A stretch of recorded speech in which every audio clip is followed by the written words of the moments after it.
Steven! Je suis en haut, attends, j'arrive. Oh, c'est encore coincé cette saloperie.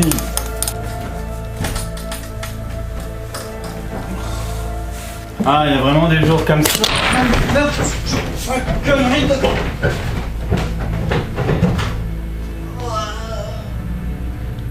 Steven! Fais attention aux escapes! Mon dos. Faut vraiment que j'ai mes hallucinations quand je suis un peu plus près de toi. Oh ouais.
Salut tout le monde! Aujourd'hui nous allons parler du film Destination Finale 4, sorti en 2009, réalisé par David Richarlis.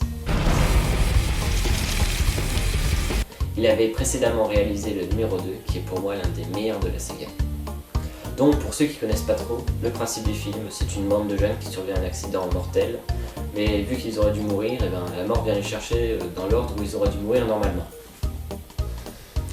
Il y a donc pour l'instant 5 films dans la saga, le 1 qui est top, le 2 génial, le 3 un peu moins, le 4 carrément mauvais, et le 5 un peu mieux car il y a des petites nouveautés côté scénario que je vous laisserai découvrir. Donc nous allons vous parler du 4e volet. C'est le plus nul, c'est pour ça.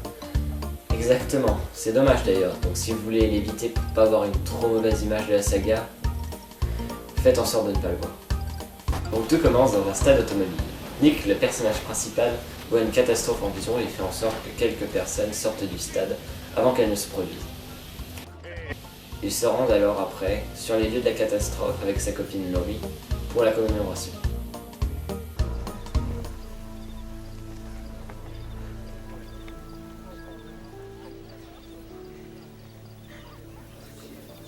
Qu'est-ce que c'est que ça? Pourquoi avoir mis une photo où elle fait cette tête-là?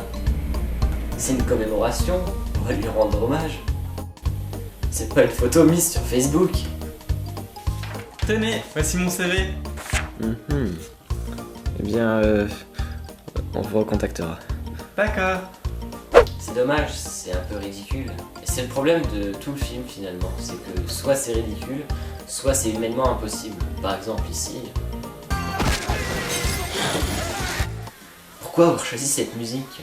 Cette scène elle aurait pu être super classe avec une bonne musique. Mais là ça rend la chose complètement ridicule. Voire parodique. Oh mon Dieu!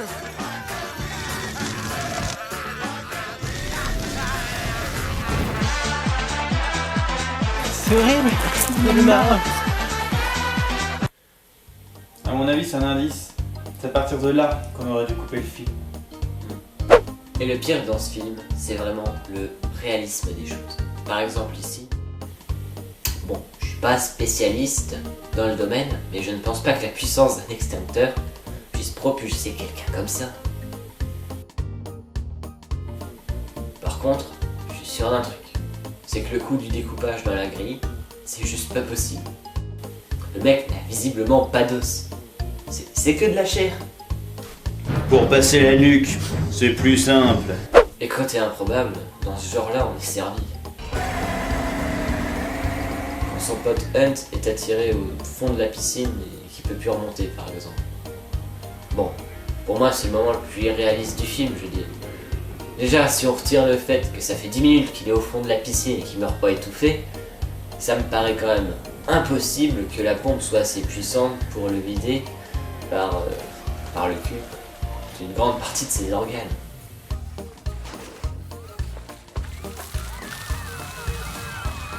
C'est aussi possible que, je sais pas moi. Tiens, attrape! En fait, voilà pourquoi ce film n'a pas plu à beaucoup de personnes. C'est parce que dans les autres films de la saga, les morts étaient inventives, mais réalistes. Ça pouvait vraiment arriver. Et franchement, là...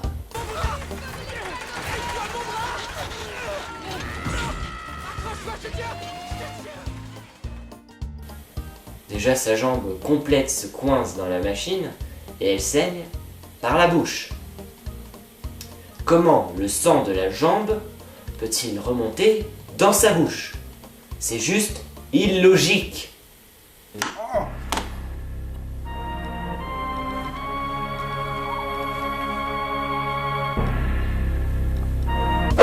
puis c'est pas tout. La fille passe quand même complètement dans les engrenages de la machine. Je veux dire, le corps humain est solide, alors quand un truc solide tombe dans un engrenage, la machine se bloque. C'est d'ailleurs pour cela qu'on doit prendre les escaliers, parce que les putains d'escalators ne marchent plus et que ça nous énerve. C'est peut-être une poupée gonflable? Mais oui, c'est ça. Et il n'y a pas que les morts qui sont pas possibles dans ce film. Ici par exemple, le tas entier prend feu d'un coup et non progressivement, alors que la braise est seulement au centre du tas. Puis en plus, je veux dire, si un feu ça s'allumait aussi facilement, sur Koh-Lanta ou dans la vie de tous les jours, on se ferait bien moins chier à vouloir l'allumer ce barbecue.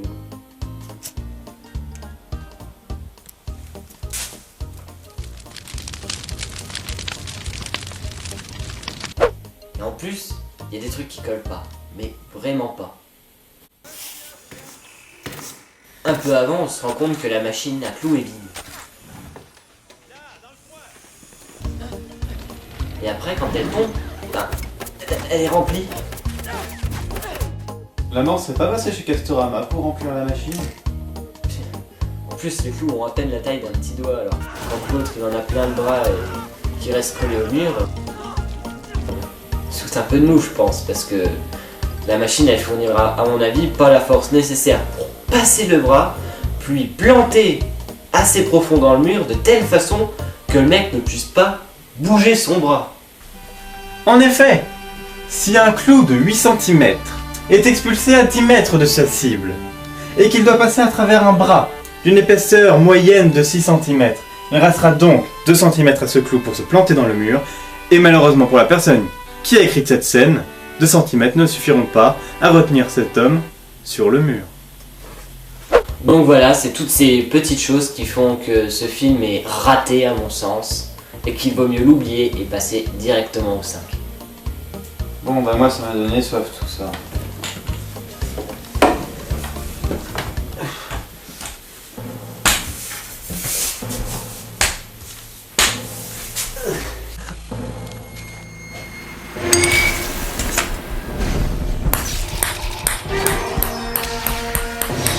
Sewell, fais attention!